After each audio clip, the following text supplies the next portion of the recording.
Bakit may tatlong anghel na binura sa kasulatan? At ano ang ginawa nila para maparusahan ng ganoon? Kilala natin si Gabriel, ang tagapagdala ng mensahe. Kilala natin si Michael, ang mandirigmang anghel. At kilala rin natin si Lucifer, ang nahulog mula sa langit. Pero ayon sa sinaunang tradisyon, apokripal na mga aklat at mga pahiwatig sa kasulatan, may iba pa. Tatlong anghel, minsang pinarangalan, ngayoy nakalimutan. Hindi nakalimutan ng Diyos, kundi ng tao. Sa aklat ni Enoch, pinangalanan sila, Semyaza, Azazel, at Arakil. Mga pinuno ng 200 watchers na bumaba sa mundo ayon sa Genesis 6. Nakipagtipan sila, kumuha ng mga asawang tao, at nagturo ng mga bagay na ipinagbabawal, digmaan, mahika, pagkamayabang. At mula sa kanila, isinilang ang lahi ng mga higante.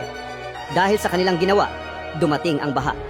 Sa Judas 1 talata, 6 na linya sinasabi, ang mga anghel na hindi na natili sa kanilang tungkulin ay ikinulong ng Diyos sa kadiliman. Ginapos ng walang hanggang tanikala upang hatulan sa huling araw, hindi sila nawala. Sila'y nakakulong, naghihintay sa huling paghuhukom. Bakit kaunti lang ang sinasabi ng kasulatan tungkol sa kanila?